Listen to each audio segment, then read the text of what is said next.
भर्गो देवस्य धीमहि धियो यो न प्रचोदयात्।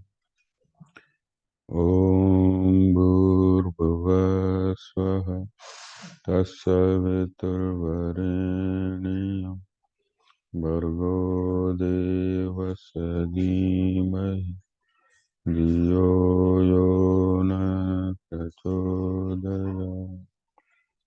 ॐ भूर्भुवः स्वः तत्सवितुर्वरेण्यं भर्गो देवस्य धीमहि धियो यो न प्रचोदयात्। ॐ शान्ति शान्ति शान्ति। गुरुर्ब्रह्मा गुरुर्विष्णु गुरुर्देवो महेश्वरः।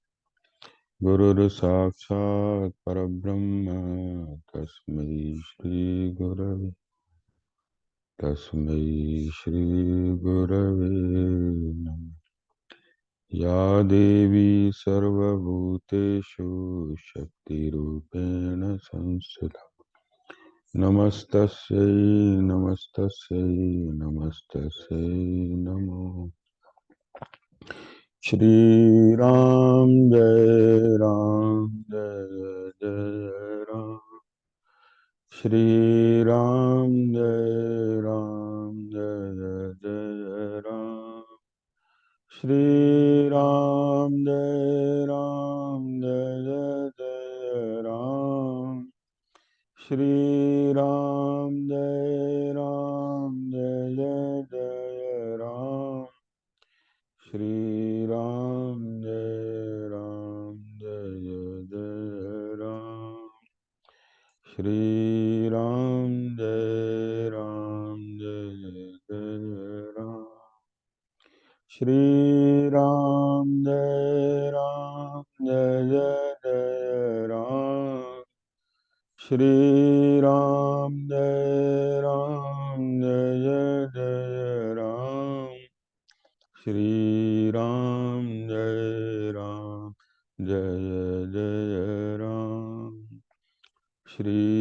राम जय राम श्री राम जय राम श्री राम जय राम श्री राम जय राम श्री राम जय राम श्री राम जय प्रेम से बोलिए सियावर रामचंद्र भगवान की जय। पवन सुत हनुमान की जय। हर हर महादेव।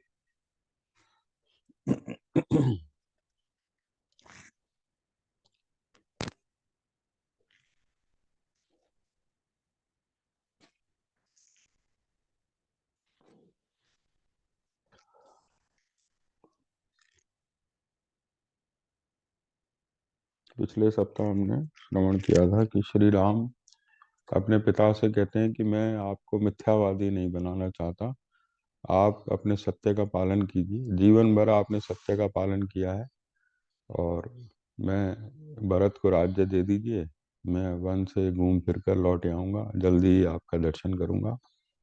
अब जो है राम तो ऐसा कहते हैं स्थिर भाव से, बिल्कुल जीवन मुक्त महापुरुष हैं, लेकिन दशरथ का जो दुख है ना, उसका कोई बिल्कुल बारा पार नहीं है। वो सहन नहीं कर पा रहे हैं किसी भी प्रकार। वो सत्य पालन भी उनको तकलीफ दे रहा है।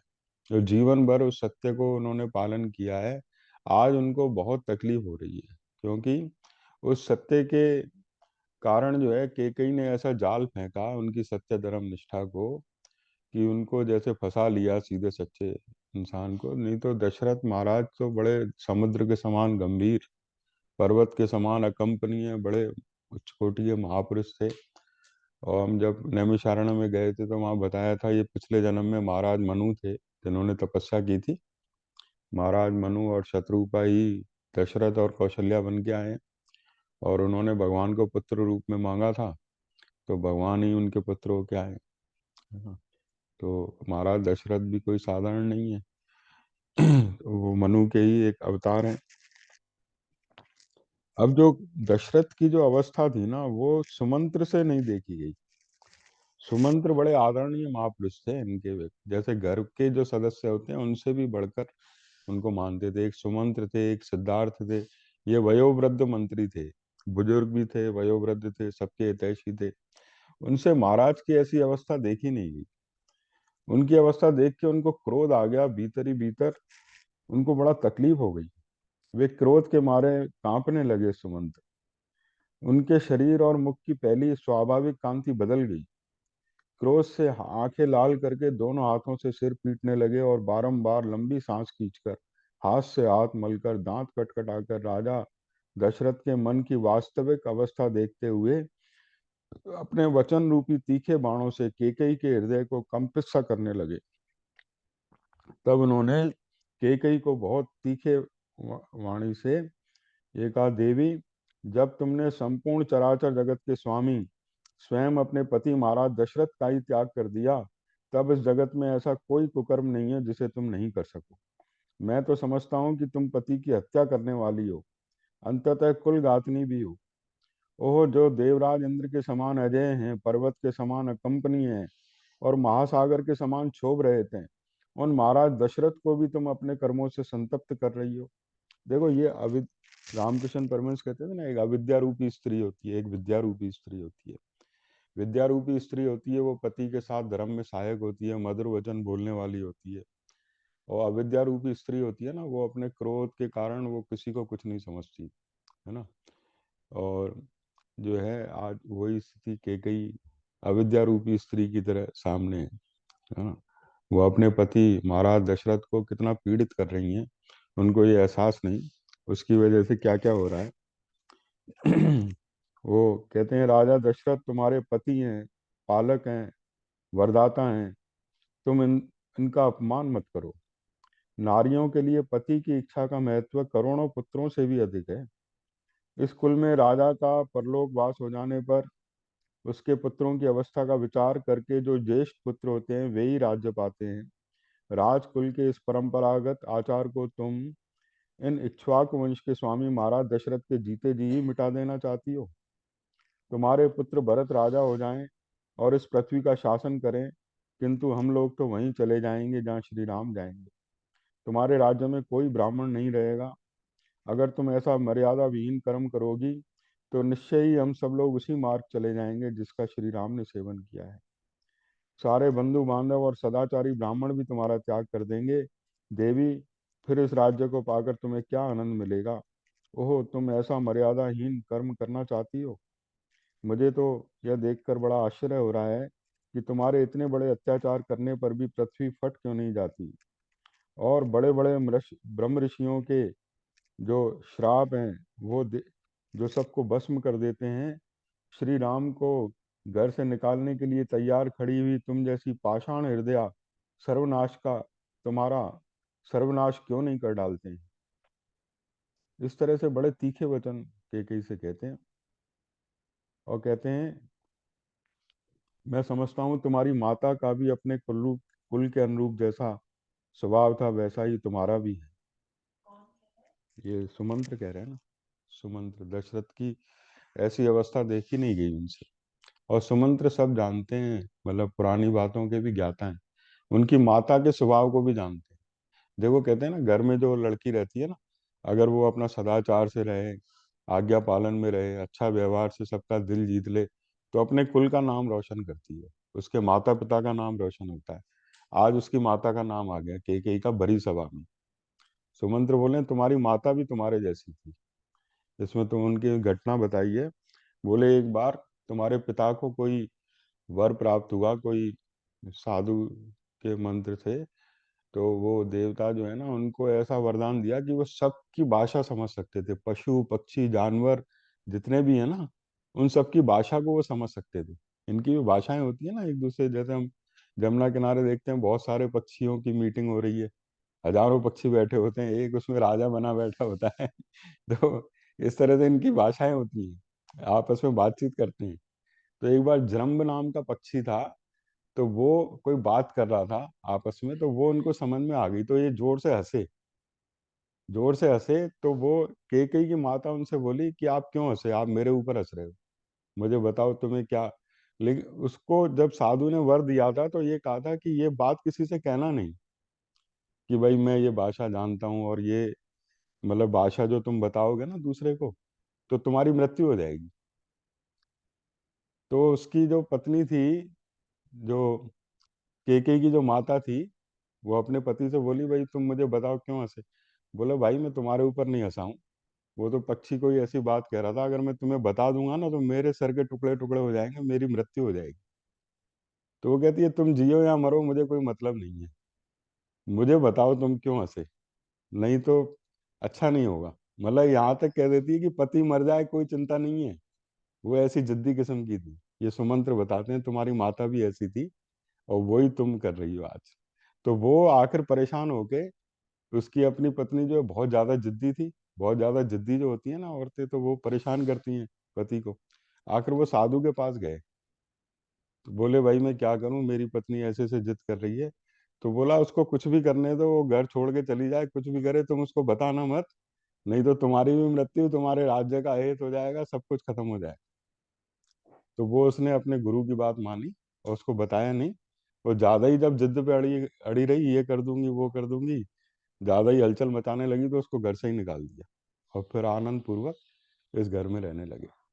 तो राजा सुमंत्र ने कहा, जैसा तुम्हारी माता ने किया था, फिर आखिरकार तुम्हारे पिता ने उसको देश निकाला दिया, क्योंकि हठी थी, वैसा ही आचरण तुम कर रही हो, ये अच्छा नहीं है। और मुझे तो ये लोकोक्ति देखो, उसके माता पिता का नाम अभी तक दबा हुआ था, अब सार्वजनिक हो गया, है ना। कहते हैं ना, अपना आचरण ऐसा रखो कि तुम्हारे बड़ों का भी सर ऊंचा हो जाए। वो कहते हैं ना भाई, मता माँ खेला जाई, मता पी खेला जाई, मता गुरु खेला जाई, भाई ऐसी करनी करो जो तुम्हारे माता पिता गुरु का नाम भी रोशन हो, है ना।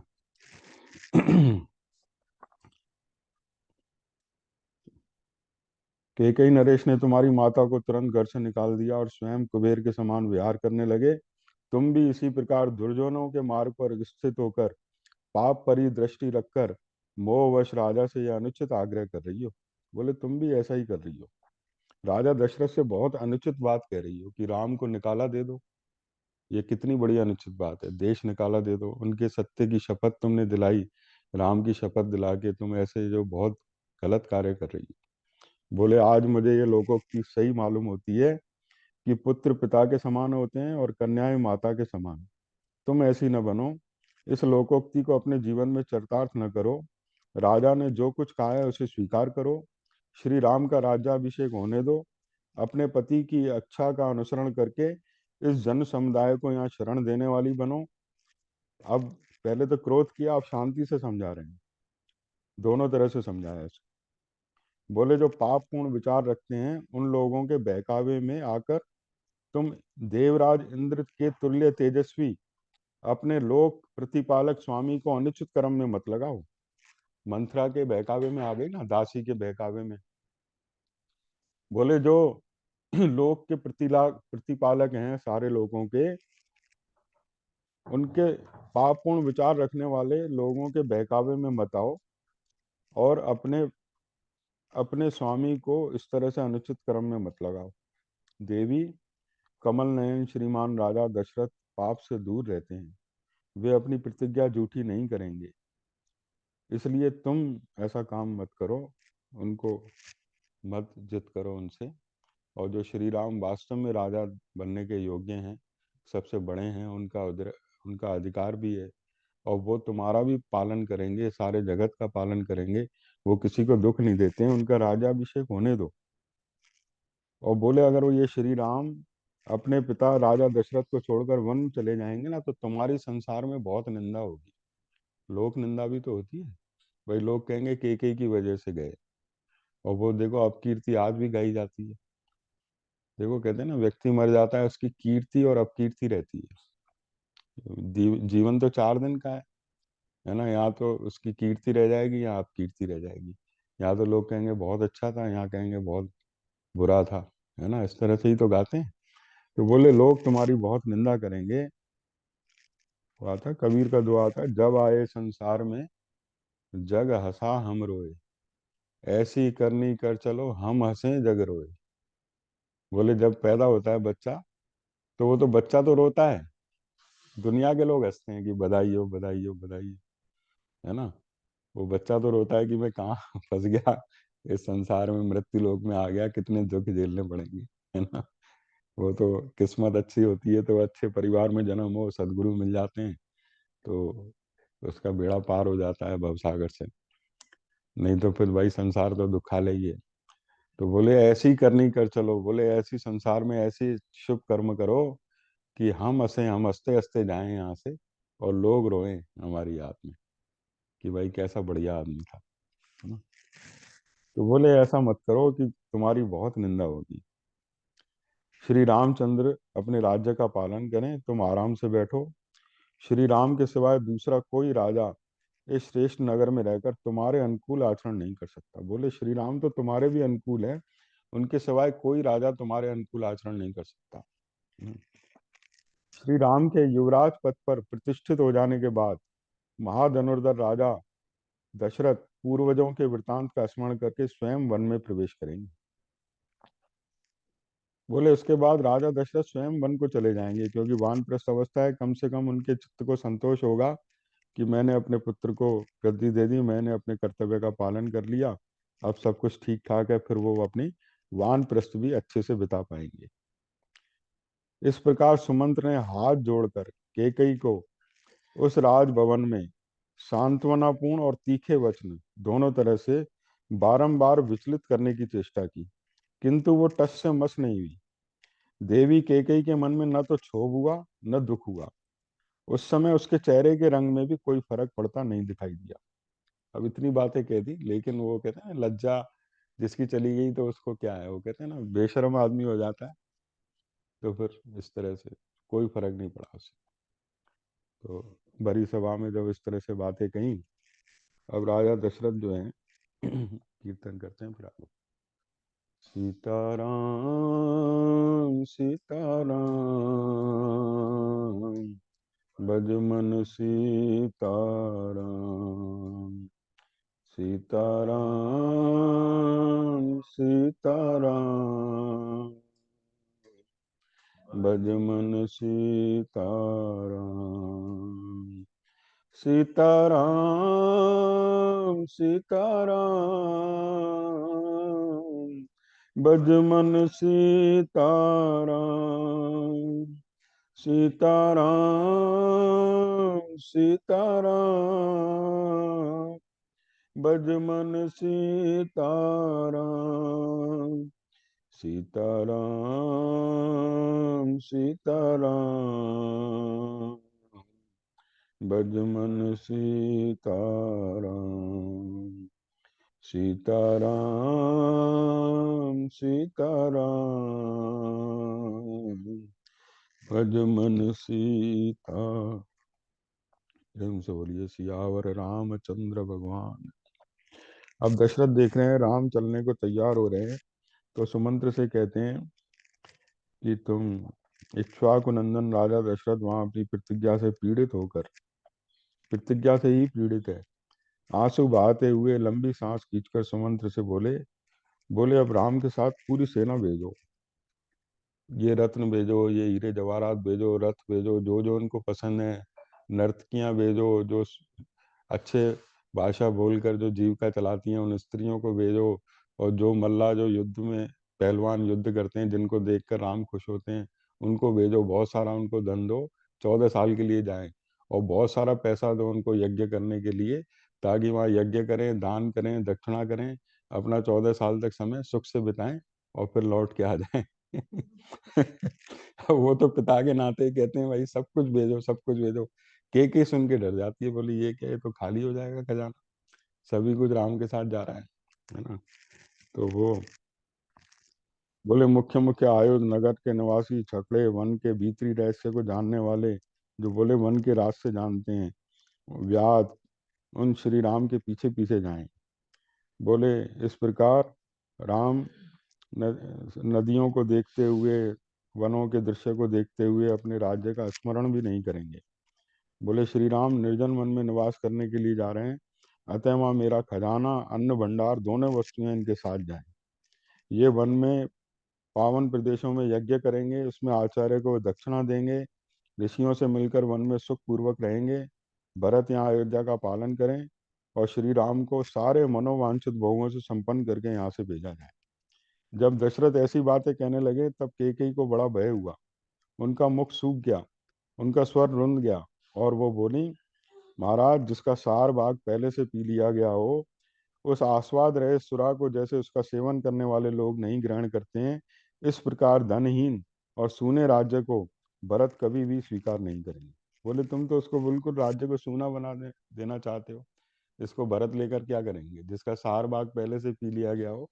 बोले राम को तो ऐसे निकाल दो जैसे राजा असमंज ने राजा सगर ने, बोले तुम्हारे कुल में एक राजा सगर हो गए हैं, उन्होंने अपने पुत्र असमंज को निकाल दिया था घर से और हमेशा के लिए राज्य का दरवाजा बंद कर दिया था, ऐसे ही तुम भी इसको निकाल दो। तो ये सुन के सब लोग जो सभा में बैठे थे लज्जा से उनकी गड़ गए बिल्कुल। राजा दशरथ के मुंह से भी निकला, धिक्कार है, कैकेयी के लिए धिक्कार है, धिक्कार है। वो समझ ही नहीं पाई ये क्या कह रही है। उस समय जो भरी सभा में एक वयोवृद्ध मंत्री जैसे सुमंत्र थे, सिद्धार्थ थे, वो बैठे थे। वो भी बड़े आदरणीय थे, माननीय थे, ये सब ब्रह्मज्ञानी महापुरुष थे। वो कैकेयी से कहते हैं, भाई तुम क्या बात कह रही हो, कैसी बात कह रही हो। राजा सगर ने जो असमंज को निकाला था वो तो बड़ा दुष्ट था, वो तो बच्चों को सरयू नदी में फेंक देता था, नगर के लोगों को तंग करता था, पीड़ा देता था। तो लोग दुखी हो गए थे उससे। अब मिलकर राजा सगर के पास गए थे, बोले तुम्हारा पुत्र जो है सबका विनाश किए दे रहा है, यहाँ तो तुम अपने पुत्र के साथ रहो, हमें नगर से निकल जाने दो, या फिर इसे निकाल दो हम इसके। बोले उसको निकाला था, बोले श्री राम का बताओ ऐसा क्या दोष है। श्री राम में तो कब जैसे द्वितीया के चंद्रमा में कोई दोष, कोई मलिनता नहीं दिखाई देती, श्री राम में तो उसके शत्रु भी दोष नहीं ढूंढ सकते। बताओ उनका क्या दोष है, किस दोष से उनको निकाला, देश निकाला दिया जाए। तो ये सुन के वो उनका कोई दोष तो बता ही नहीं पाई के कहीं, शांत हो गई वहां। लेकिन सभा में इस तरह की बात उन्होंने कही।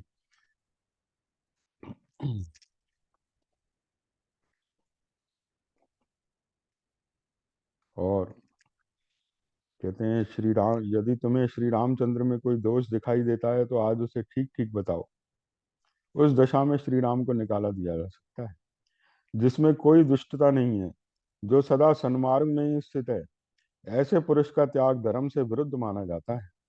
ऐसा धर्म विरोधी कर्म तो इंद्र के तेज को भी दग्ध कर देगा। बोले जिसमें कोई दोष ही नहीं है उसको अगर कोई निकाल दे तो वो तो फिर बड़ा धर्म विरोधी कार्य है ना। वो तो इंद्र का तेज है, उसको भी दग्ध कर देगा।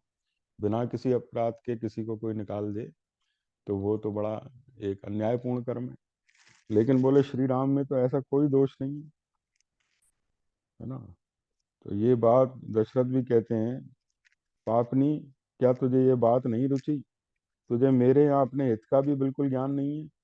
तू दुखद मार्ग का आश्रय लेकर ऐसी कुचेष्टा कर रही है। तेरी ये सारी चेष्टा साधु पुरुषों के मार्ग के विपरीत है। अब यहाँ पर देखते हैं श्री राम, देखते हैं कि इतना जब वाद विवाद हो रहा है तो वो सबसे हाथ जोड़कर कहते हैं, भाई कहते हैं मुझे इन सेना से, इस खजाने से क्या है। बोले कोई अगर एक बहुत अच्छे हाथी का दान कर दे और कहे कि इसका रस्सा मैं रखूंगा, तो ये तो उस तरह की बात हो गई। जब मैंने सारी पृथ्वी छोड़ दी तो सेना को और अन्न भंडार को लेकर मैं क्या करूंगा, ये सब यहीं रहें, मुझे यहाँ से वनवास जाने दीजिए। मुझे तो अगर देना ही है तो ये दासियों से कहते हैं मुझे वलकल वस्त्र ला दो, जो मुनियों के वस्त्र होते हैं ना, वलकल वस्त्र, वलकल वस्त्र, तो दो चार वो ला दो, बस उसी से मेरा काम चल जाएगा। तो वो सुनते ही केकई ले आती है, दासियों को तो नहीं बेचती है। देखो इतनी निर्लज्जता, केकई अपने हाथ से ले आती है, कहती है लो पहनो।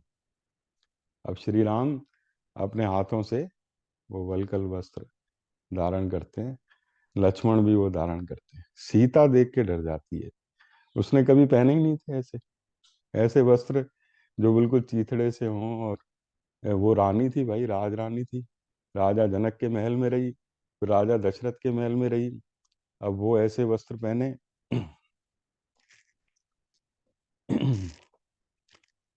पुरुष सिंह श्री राम ने के हाथ से दो चीर ले लिए और अपने महीन वस्त्र उतारकर मुनियों के से वस्त्र धारण कर लिए। इसी प्रकार लक्ष्मण ने भी अपने पिता के सामने ही दोनों सुंदर वस्त्र उतारकर तपस्वियों के से वल्कल वस्त्र पहन लिए। तदनंतर रेशमी वस्त्र पहने और धर्म पे ही दृष्टि रखने वाली धर्मज्ञा शुभ लक्षणा जनक नंदिनी सीता अपने पहनने के लिए चीर वस्त्र को प्रस्तुत देखकर उसी प्रकार डर गईं जैसे मृगी बिछे हुए जाल को देखकर भयभीत हो जाती। वे केकई के हाथ से दो वल्कल वस्त्र लेकर लज्जित सी हो गई। उनके मन में बड़ा दुख हुआ और नेत्रों में आंसू भर आए। उस समय देखो, एक तो क्या है कि छोटे से वल्कल वस्त्र, रेशमी वस्त्र से उसके पूरे अंग ढके थे, तो वो पूरा अंग भी दिखाई देते हैं उसमें। तो वो तो लज्जाशील थी, वो तो डर गई एकदम देख के, बोले ये कैसे धारण करूंगी। उस समय उन्होंने गंधर्व राज के समान तेजस्वी पति से इस प्रकार पूछा।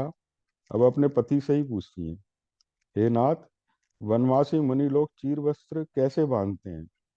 यह कहकर उसे धारण करने में कुशल न होने के कारण सीता बारंबार मोह में पड़ जाती थी, भूल कर बैठती थी। अब वो पहनने की कोशिश कर रही थी ऐसे ऐसे, जैसे किसी को साड़ी बांधने नहीं आए तो वो गलती कर दे, तो वो बार बार गलती कर बैठती थी, कैसे पहनूं कैसे पहनूं। तो श्री राम ने अपने हाथ से ही उनको रेशमी वस्त्र के ऊपर ही ऐसे ऐसे करके उसको बांध दिया। वो फोटो लगाया था ना तुमने, श्री राम पहना रहे हैं वो पूरी भरी सभा में। अब ये देख के सब रानियां वहां रो पड़ती। किसी से देखा नहीं जाता ये दृश्य कि भाई सीता राज रानी होकर तब धर्मात्माओं में श्रेष्ठ श्री राम जल्दी से उनके पास जाकर स्वयं अपने हाथों से उनके रेशमी वस्त्र के ऊपर वलकल वस्त्र बांधने लगे। सीता को उत्तम चीर वस्त्र पहनाते हुए श्री राम की ओर देखकर रनवास की स्त्रियां अपने नेत्रों से आंसू बहाने लगीं। वे सब अत्यंत खिन्न होकर उद्दीप्त तेज वाले श्री राम से बोली, बेटा, मनस्विनी सीता को इस प्रकार वनवास की आज्ञा नहीं दी गई है। अब वो सब कहते हैं कि भाई इस प्रकार आज्ञा नहीं दी गई है सीता को, कि भाई सीता इस तरह से नहीं जाएंगी। वशिष्ठ से ये नहीं देखा जाता। गुरु वशिष्ठ कहते हैं बड़ी सभा में, बोले सीता इस तरह से नहीं जाएंगी। वो भी जैसे सुमंत्र ने फटकार लगाई है कैकई की, वशिष्ठ वहां फटकार, गुरु वशिष्ठ वहां फटकार लगाते हैं कैकई की, बोले तुम बहुत अनुचित कर्म कर रही हो, ये तुम बिल्कुल जो निर्लज्जता की चरम कोटि पे पहुंच गई हो।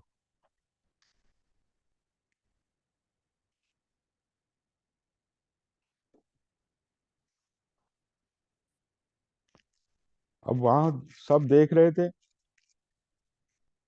लेकिन राम ने क्या किया, सीता को वल्कल वस्त्र सबके देखते देखते पहना ही दिया। पति के समान शील स्वभाव वाली सीता के वल्कल वस्त्र धारण कर लेने पर राजा के गुरु वशिष्ठ जी की नेत्रों में आंसू भर आया। उन्होंने सीता को रोककर केकई केकई से कहा, हम्म हम्म हम्म है ना, उसकी जो वो वो चाहती थी ना कि मेरे बेटे को गद्दी मिले, भरत तो उनके बेटे थे ना, पर राम भगवान हटके जो है भरत को गद्दी मिले। तो हम्म। वल्गर वस्त्र तो मतलब जैसे दुश्मनी मांग रहे हैं उसी मांग रहे, तो वस्त्र तो जो राम भगवान ही पहनेंगे ना। अब वही तो बात हो रही है भाई, राम पहनेंगे, भाई सीता को इस तरह से आज्ञा नहीं है, वही प्रसंग है ना।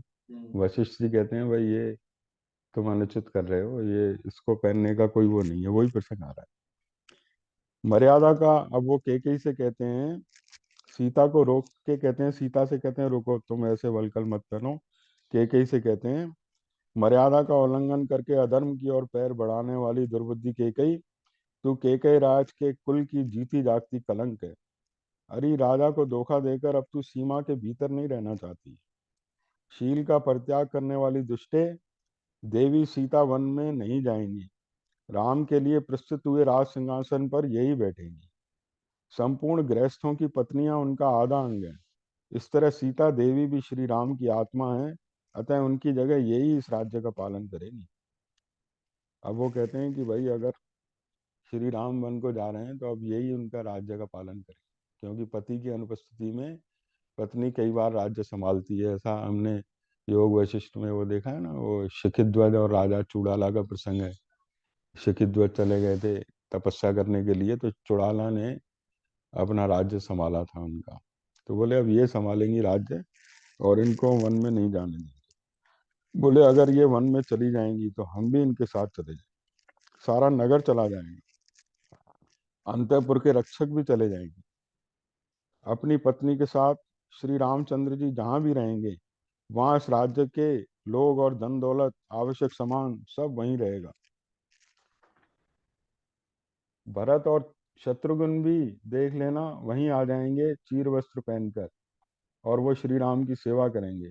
फिर तू यहाँ वृक्षों के साथ अकेली रहना, इस निर्जन और सूनी पृथ्वी का पालन करना। तू बड़ी दुराचारणी है, प्रजा का अहित करने में लगी लगी है। याद रख, श्री राम जहाँ के राजा न होंगे वह राज्य राज्य नहीं रहेगा, जंगल हो जाएगा। तथा श्री राम जहाँ निवास करेंगे वह वन एक स्वतंत्र राष्ट्र बन जाएगा। यदि भरत राजा दशरथ से पैदा हुए हैं तो पिता के प्रसन्नता पूर्वक दिए बिना इस राज्य को कदापि नहीं लेंगे, और तेरे साथ पुत्रवत बर्ताव करने के लिए भी यहाँ बैठने की इच्छा नहीं करेंगे। तू पृथ्वी छोड़कर आसमान में उड़ जाए तो भी अपने पितृकुल के आचार व्यवहार को जानने वाले भरत उसके विरुद्ध कुछ नहीं करेंगे। अब देखो, उन्होंने वो भी जानते थे कि भरत धर्मात्मा है ना। बोले वो ये सब स्वीकार नहीं करेंगे। तूने पुत्र का प्रिय करने की इच्छा से वास्तव में उसका अप्रिय ही किया है, क्योंकि संसार में कोई ऐसा पुरुष नहीं है जो श्री राम का भक्त न हो। केकई तू आज ही देखेगी, वन को जाते हुए श्री राम के साथ पशु जा रहे हैं, सर्प जा रहे हैं, मृग जा रहे हैं, पक्षी भी वहीं जा रहे हैं। औरों की तो बात क्या, वृक्ष भी उनके साथ जाने को इच्छुक है। तो श्री राम पूरे जगत की आत्मा है, पूरे संसार के स्वामी हैं। तो श्री राम से जैसा पूरी सृष्टि प्रेम करती है, जैसे श्री कृष्ण भगवान बछड़े बन गए थे, गऊ बन गए थे, जब ब्रह्मा जी ने उनके ग्वाल बालों को गायब कर दिया था तो श्री कृष्ण भगवान ही सब बन गए थे, श्रीमद् भागवत में प्रसंग है। तो बोले सारी प्रकृति ही उनकी दासी है, सारी प्रकृति उनसे प्रेम करती है, श्री राम से सब वहीं चले गए। ये श्री राम के जो स्वरूप को जानते थे, जो भक्त होता है ना वो भगवान के स्वरूप को जानता है। भक्त कभी अज्ञानी नहीं होता है। जो भक्ति और ज्ञान का भेद बताते हैं ना, है ना, भेद कोई नहीं है वास्तव में। भक्त भी ज्ञानी होता है, वो तो भक्ति को लेकर रहता है, सगुण साकार स्वरूप को लेकर रहता है, लेकिन वो राम के स्वरूप को जानता है, वो घट वासी है ना, सब में अंतर्यामी रूप से स्थित है ना। एक राम दशरथ का बेटा, एक राम गट गट में लेटा, एक राम का जगत पसारा, एक राम जगत से न्यारा। जो गुणातीत है वो भी वही है, दशरथ का बेटा भी वही है। एक राम दशरथ का बेटा, एक राम गट गट में बैठा, जो गट गट में बैठा है वो भी वही है। ये बात वो जानते हैं, है ना। गुरु वशिष्ठ तो ज्ञानी थे, तो वो कहते हैं कि ये तो सारी प्रकृति ही इनके साथ जाएगी। बोले अब तू मेरी बात सुन, सीता तेरी पुत्र वधू है, ये इस रूप में वहां नहीं जाएगी। ये आभूषणों के साथ, गहनों के साथ, और अपना सुंदर वस्त्र धारण करेंगी जैसे एक रानी को करना चाहिए। इस रूप में भगवान राम को ये सुख देंगी। श्री राम के पास एक यही तो सहारा है, इन्हीं को देख देख के वो प्रसन्न होंगे, इसलिए इस रूप में हम उसको नहीं भेजेंगे। तो वहां सब पूरी सभा ने इसका समर्थन किया, हाँ सीता ऐसे ही जाएंगी। दशरथ ने भी कहा, उसने कई की यहाँ नहीं सुनी। जब पूरी सभा ने, देखो सीता ने तो फिर भी वो वेशभूषा धारण कर ली, चीर वस्त्र धारण कर लिया। सीता जी सनाथ होकर भी जब अनाथ की भांति चीर वस्त्र धारण करने लगी, तब सब लोग चिल्ला चिल्ला कर कहने लगे, राजा दशरथ तुम्हें धिक्कार है।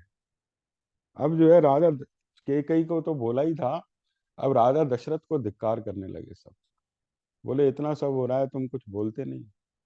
राजा दशरथ ने यहाँ पर कैकेयी की नहीं सुनी। अब बता रहे हैं, वहां होने वाले उस कोलाहल से दुखी होकर इक्ष्वाकुवंशी महाराज दशरथ ने अपने जीवन, धर्म और यश की उत्कट इच्छा त्याग दी। अब देखो यहाँ पर दशरथ का दिया है, बोले उन्होंने अपने जीवन की इच्छा त्याग दी, धर्म की इच्छा त्याग दी, जिस धर्म का जीवन भर पालन किया, यश की इच्छा त्याग दी, तीनों इच्छाएं त्याग दी यहाँ पे। और कैकेयी से बोले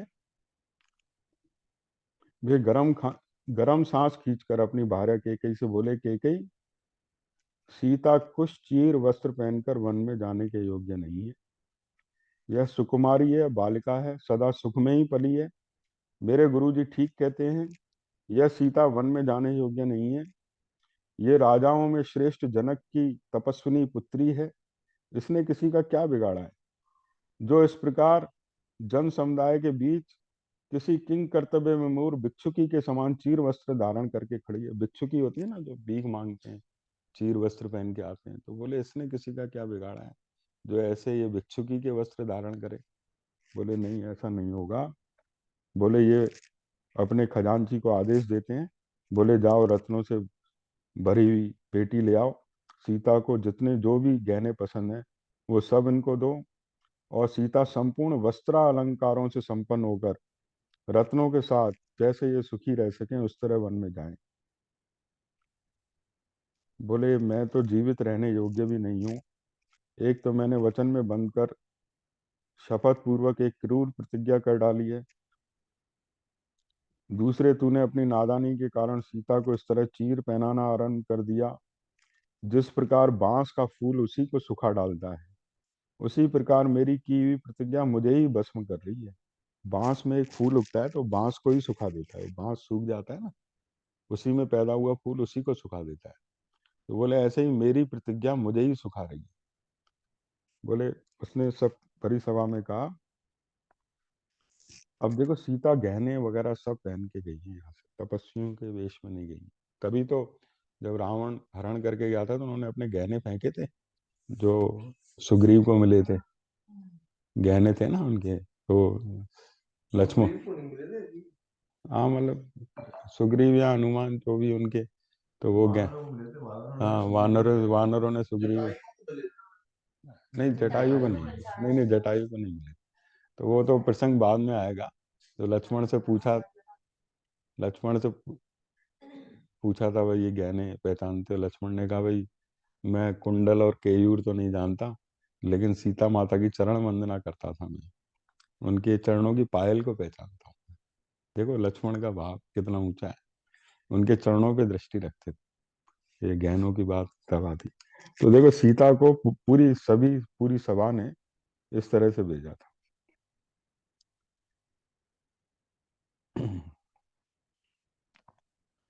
दशरथ कहते हैं तूने श्री राम को वनवास देकर तो पूरा पाप कमा ही लिया है। अब सीता को भी वन में भेजने और वलकल पहनाने आदि का अत्यंत दुखद कार्य करके इतना पाप क्यों बटोर रही है? श्री राम जब अभिषेक के लिए आए थे उस समय तूने उनसे जो कुछ कहा था उसे सुनकर मैंने उतने की प्रतिज्ञा कर ली थी। उसका उल्लंघन करके जो मिथिलेश कुमारी जानकी को भी वस्त्र वलकल वस्त्र पहने देखना चाहती है, इससे जान पड़ता है कि तुझे नरक में जाने की इच्छा ही हो रही है। अब देखा श्री राम ने, उसके पिता सर झुकाए बैठे रो रहे हैं। तो श्री राम ने उनसे कहा कि पिताजी अब इस बात को यहाँ समाप्त कीजिए और हमें अब आज्ञा दीजिए। आप बस माता कौशल्या का ध्यान रखना, क्योंकि उनको मेरा विछोह जो है उनसे सहन नहीं होगा। हो सकता है वो अपने प्राण ही न त्याग दें, इसलिए आप उनका ध्यान रखिएगा। मैं तो अब यहाँ से चलने के लिए तैयार हूँ। जब वो पैदल ही जाने के तैयार हुए तो दशरथ ने रथ मंगाया और सुमंत्र से कहा इनको रथ में ले जाओ, ये पैदल नहीं जाएंगे, रथ में जाएंगे। और इनको सुमंत्र से अकेले में कहा इनको घुमा फिरा के कुछ दिन और ले आना वापस। अब वो इतना आसान तो है नहीं कि राम भगवान वापस आ जाएं। बोले इनको सब दिखा देना वन में जो जो इनको है, कुछ दिनों में इनको ले आना। और अगर ये नहीं माने, भाई श्री राम अपने सिद्धांतों के सत्य के पक्के हैं, तो कम से कम सीता को तो विनय से ले आना। वो तो इस घर में रहें, वो कैसे रहेंगी वन, इस तरह की बातें कह के वो रथ रथ का तैयार करवाते हैं और वो रथ ले आते हैं सुमंत। अब यहाँ से अगले सप्ताह पर। श्री राम जय जय जय, श्री राम जय जय राम, श्री राम जय जय राम, श्री राम जय श्री राम जय श्री राम जय राम श्री राम जय राम श्री राम जय राम श्री राम जय राम श्री राम जय जय कृष्णाय वासुदेवाय हरये परमात्मने प्रणतय क्लेशनाशाय गोविन्दाय नमो नमः त्वमेव माता च पिता त्वमेव बन्धु च सखा त्वमेव विद्या द्रविणं त्वमेव सर्वं मम ॐ पूर्णमद पूर्णमदं पूर्णात् पूर्णमद पूर्णस्य पूर्णमात् पूर्णमेवावशिष्यते। ॐ शान्ति शान्ति।